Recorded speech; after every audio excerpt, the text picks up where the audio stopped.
All right, on this episode of Bare Knuckle Bowker, very excited to be talking with an individual competing at BKFC 62 in a very prominently featured title fight, which goes down on June the 21st. We got that vacant BKFC light heavyweight championship on the line to be decided, and running it back yet again, we have Jared Warren and Jomi Escoboza who are going to be knuckling up and towing the line, and very happy to have Jomi on the show to talk a bit about all of that. How are you doing, man? You having a solid day so far? Yeah, everything's good. Thanks for having me on. Appreciate everything that you guys do for us, fighters. And yeah, man, today's good. Got a nice little run, nice little shadow boxing in, nice little road work in the morning. For breakfast.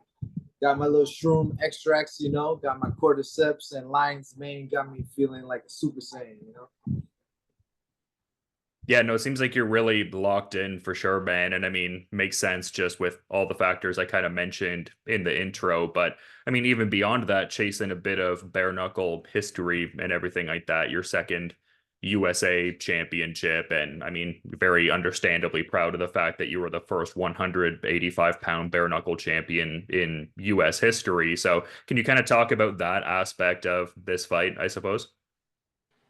Yeah, so this fight, I'll definitely be making bare knuckle boxing history, and it's a huge motivational push, to make history in such a big sport, such an early sport. It's only 6 years in, marking my name in the history books early, and just being one of the bare knuckle goats, one of the bare knuckle originals that came from the backyard, started from nothing, didn't have the crazy MMA background or crazy combat sports background. I literally came out the mud of Miami, so it feels great to make history in this sport, and keep collecting titles and be the closest person in bare knuckle boxing to be in there for undisputed champion at a certain weight class, because there's in the four belt era of boxing, there's four belts that you collect all of them in one weight class. You're undisputed. But in bare knuckle boxing, there's only really two big promotions right now that's worthy of taking those belts, and I already have the number two. I'm about to get the number one, and that should get me right there in the undisputed talks. Yeah, and there is a certain synergy with a lot of that. Like, I mean, you talk about the Miami roots and connections and stuff like that. I mean, BYB, the previous organization you'd held gold in, it very much came up from that tradition of like from up the mud in Miami and stuff like that, like from the backyards to like the main stages and such a big organization. But this upcoming fight also being in that area as well. Like, how important is it to, I guess have the connectivity there, even with like the title winning efforts taking place in Miami, if you get your desired outcome here, of course. It's amazing because that venue, the Hard Rock Casino in Hollywood, I've actually fought there since the amateur, since before they built the whole Guitar Hotel. And so I've made a lot of history there. Been getting finishes since amateur MMA, amateur kickboxing, and then turned professional. Started causing finishes, causing destruction there as a professional, and then now I get to make history in my favorite arena, and in probably not, maybe not the United States, because there's probably bigger arenas that I'll like better than that one. But in Florida for sure, it's my favorite place to fight, and it's just amazing to do it in front of the home crowd, in front in the arena that I've been causing destruction in since before COVID, since before they built the big Qatar and everything. So yeah, it's an amazing feeling. It's a big motivational push, and I take all of that pressure of having the history, making history. All of my fans, all of my family, friends that are from around your hometown, I take all of that pressure and manifest it into these hands, and my opponents feel everything. Yeah, and a big card overall, like still a lot to talk about with this upcoming title fight you're having for sure, but just like a really big event in the sense that there's that like trifecta of title fights and just seems like a deep card overall.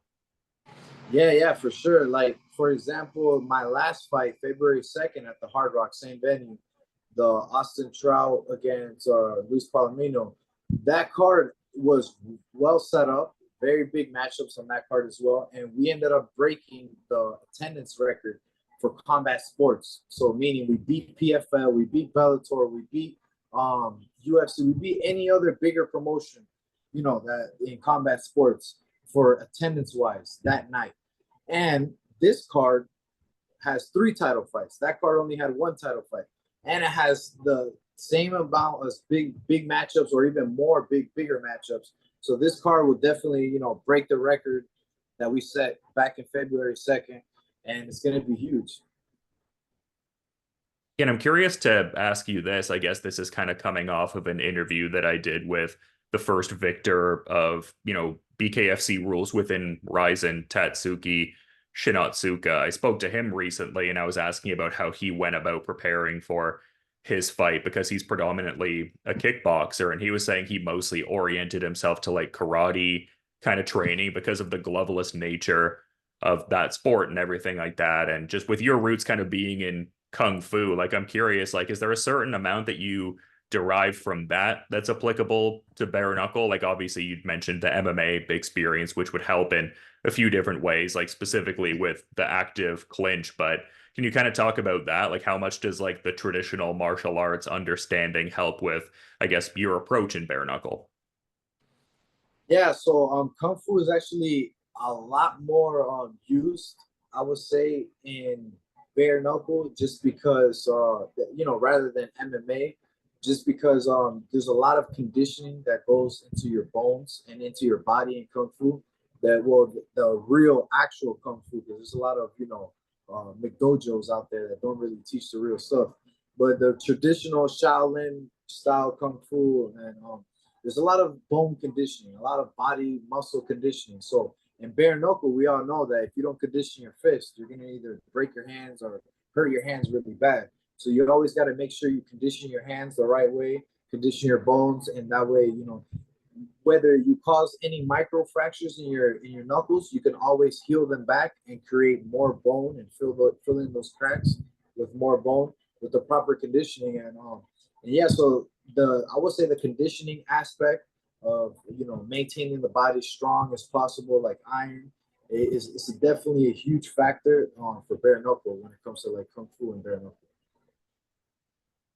Yeah, and just what a journey you've had so far within, I mean, really your broader bare knuckle career, but specifically also BKFC. I guess like one of the unique aspects of this fight, for me at least, that I kind of wanted to touch on is your initial fight with Jared Warren is your only loss in bare knuckle up until this point. You have like one of the deeper kind of records of the modern era, certainly in like North America. And everything like that. Like, what would you say some of the biggest distinct differences in your approach are heading into this fight relative to the individual that came to fight Jared Warren in July of 2022, the first time out?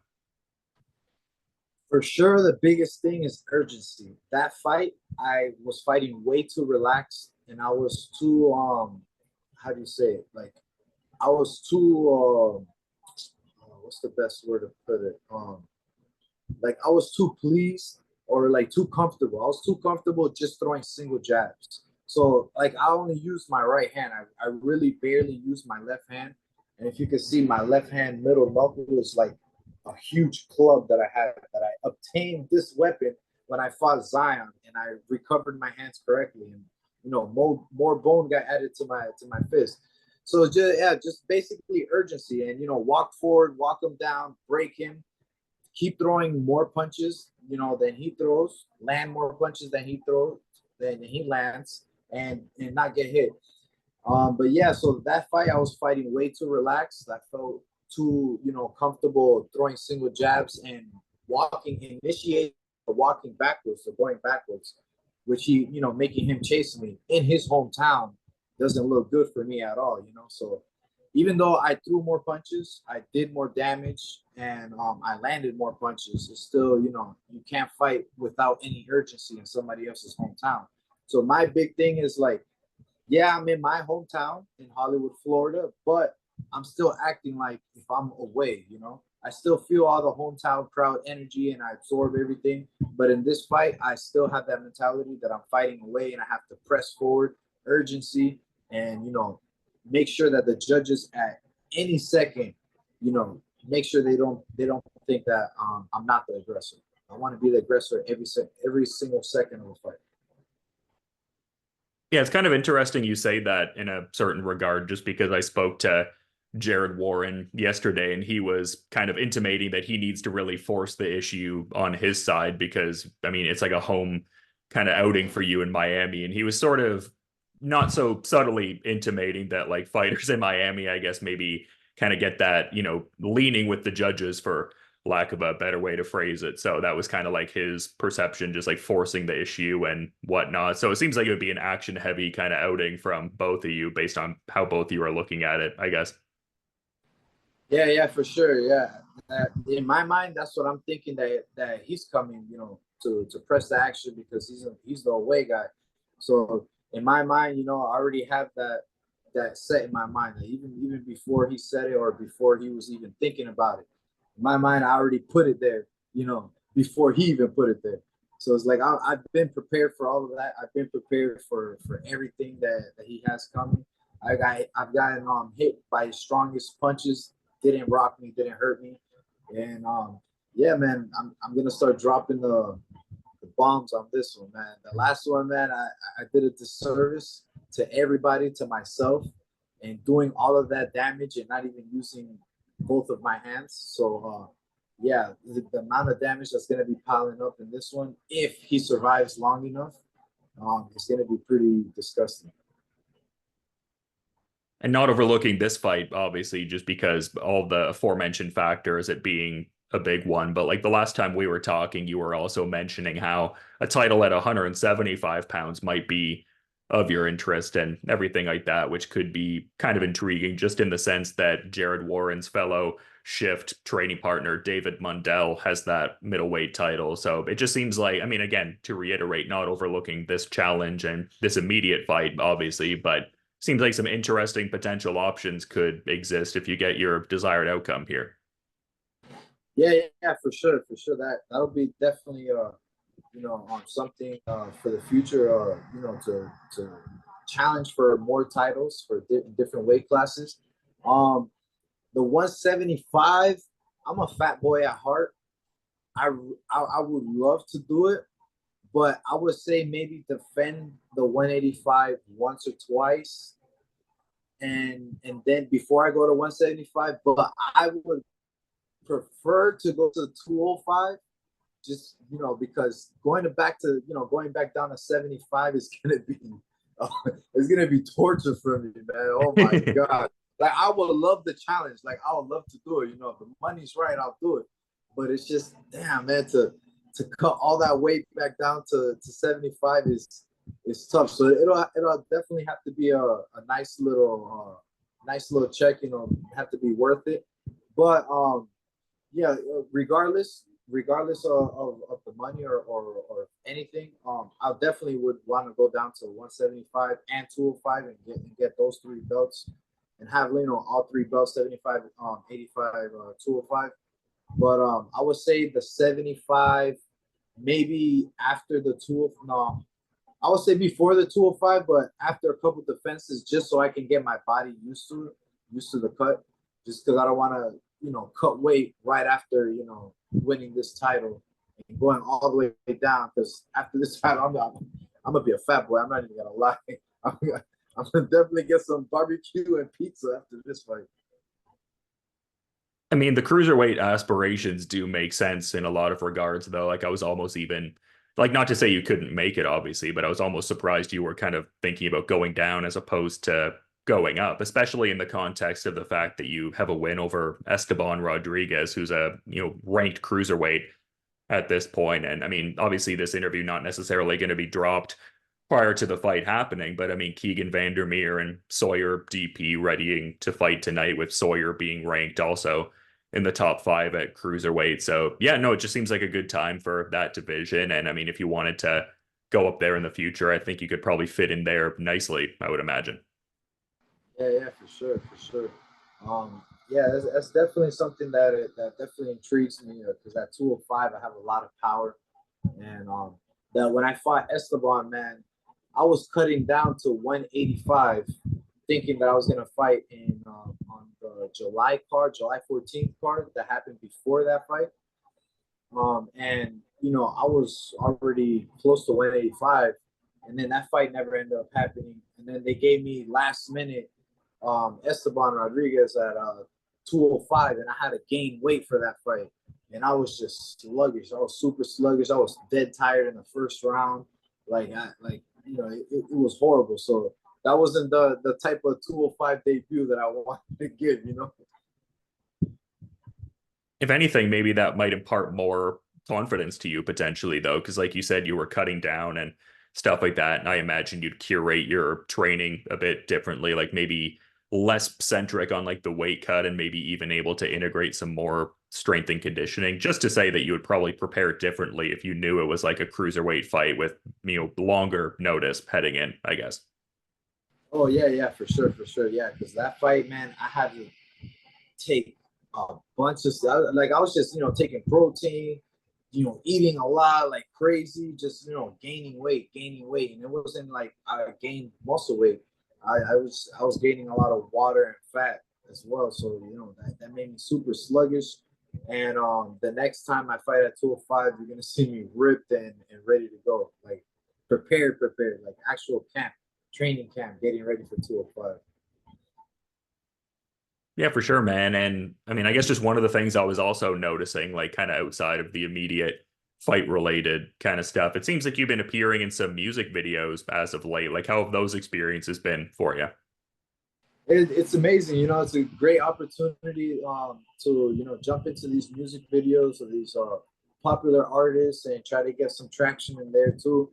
And I'm also a real estate agent, so I'm always going in there and handing out my business cards, trying to get get connections with these artists, maybe sell their homes, make them buy or have them buy homes here in Florida, and get into the luxury market, and also make them a fan of my fighting, because all those big name artists, they always become a fan, and they respect the whole fighting aspect and everything. And so hopefully soon you might see one of these artists walk me out, singing one of their songs. So, and then also I'm also trying to get into acting as well. So I'm trying to use this, to maneuver my way into maybe a Marvel or Star Wars type of movies, some action Jackie Chan type of movies. So, we working, we cooking in there. Yeah, no, love to see it, man. I mean, just yeah, so many different hats you wear for sure. Like, I mean, you mentioned like what you do with real estate, and cool to hear about these future plans you have and in the different music videos and stuff like that. But yeah, I mean, this next fight is obviously chief, like among all the immediate tasks and stuff like that. It's the next kind of paramount sort of thing. And I feel like a lot of people that actively follow Bare Knuckle are very intrigued by this rematch coming up. But you've been really great with your time, man. It's been fun getting to chop it up a little bit. I guess I'm kind of wondering if perhaps you have a final parting thought you were wanting to add as we're kind of wrapping things up here, though, Jomi. Um, I just want to tell all the fans of bare knuckle boxing, and even if you're not a fan of bare knuckle boxing, stay tuned.